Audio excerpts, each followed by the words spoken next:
Comedy present मुन्ना सावंत। न हिंदू बुरा है न मुसलमान बुरा है, जिसके अंदर आ जाए बुराई तो हर इंसान बुरा है। जिसका कोई नहीं उनका खुदा होता है, महसूस कब होता है जब दो में एक जुदा होता है।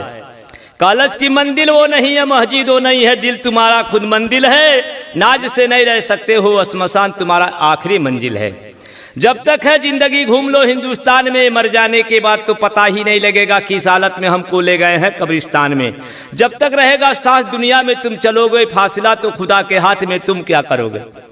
बाकी जो अपनी का नाज करता है वो इंसान नहीं, जिसके दिल में जब ईमान नहीं तो सोचो मुसलमान नहीं।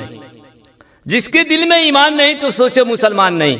घनन घनन घंटी हिलावा घंटी है पितरी के, रातों दिन मंदिर में पूजा करा हाल के जानता भीतरी के हिला कैले। घंटी पहिर के कंठी कोनो छपेली पहिर के जाती है, मुँह में दांत रज कतना बड़ा निक जाती है। बसंती तका हिला के घंटी पहिर के कंठी, सबसे बड़ा आत्मा होता है। आत्मा को शांति कीजिए तो मीठा फल लीजिए। हई अंदर के कुठरिया साफ नहीं तो ऊपर से नहैले का होई। आ दिल में कपट छपट बात तो तस्वीर कंठी माला घुमैले का होई। दादा कपार मार के घर में फाड़ द तो पिंडा परौले का होई। दादा छिमी केरा नहीं पौना तो चिता पर सेब संतरा अनार मौसमी झूला के ले गईले का होई। दादा के जब पेट नहीं भरल गांव भर के नेवत के खियौले का होई। दादा जब सूखा नहीं पौना तो मर गईले पर रोले का होई। दुनिया के दिखावत सबकी दादा हमार कहाँ खाता ना, दादा तो दुनिया से छोड़ के जाता ना। हेन्ना बड़ा आम पावे दादा माई तो लुकवा के ले जा बाबू हमार चूसी। आई नहीं जानना बाबू जवान होई मेहरारू पाई तो हथवा पर मूती, या तनको गरम बोलब तो घर भर के कूटी। टेरी काट के आगे के पैरत नहीं बस सूती, गवन में आवत है दोंग में पिया दे तारी बूटी। माई बाप जाता ना छूटी, ससुरारी पहुंचा के कहता ना हमारा अब्बा देखता ना अम्मा देखतिया।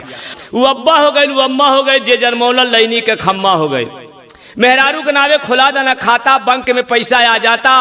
दूसर के मोटरसाइकिल पर लेके जाता, उन्हीं के पैसा खूब ठंडा पियता, बिरयानी खाता, जलवा बना के सऊदी कमातू हरिजतियो जाता हूँ, पता नहीं कहाँ लेके जाता।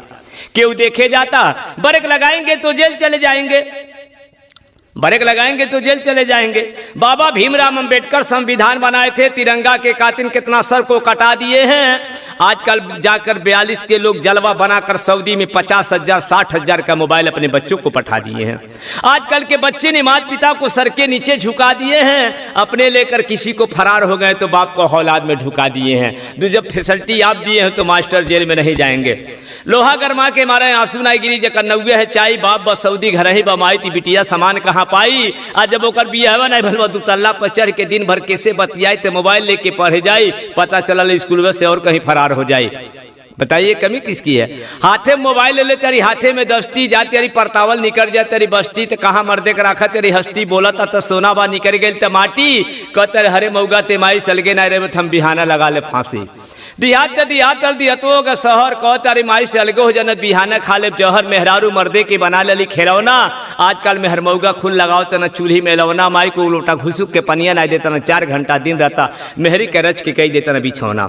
जाता न सऊदी कमाता न शान से, 4 महीना के बाद मेहरारू बतियावती अयान से। और ससुर भसुर रोकत न देवर तो मरवा देती जान से। सबनी से मुंह धोवा मुर्मी से शैम्पू से, सबनी से मुंह धोवा मुर्मी से शैम्पू से। नकाब लगा के सेंट मार के मुंह बांध के जहां मर्जी तहां घूमत या टेम्पू से। घर का नीक ना लगता दाना पानी, मर्दे गलाज भी झइये नहीं बा, होटल पर काटत या गट गट बिरयानी। हमार तुहर मुछिया का शान खत्म हो गया, मुकालबा मऊगे लड़त या प्रधानी। तो मर्दे के डर नहीं घूमत या मनमानी, मरल लाचार हो गए मऊगे काटत या सोना चानी। एको पॉइंट गलत नहीं पेबा मास्टर के बतिया पर। अलग में मर सुतर बा बतिया लेते खटिया पर के कर हेरे कहते नंदोई बहनोई भैया के। लार मर्दे नहीं जानता भैया के कनगैया के। देख एकदम चमक गई सऊदी के कमाई, बिटियन के कौन इतबार बा भाग गई 5-5 6-6 लड़का कमाई।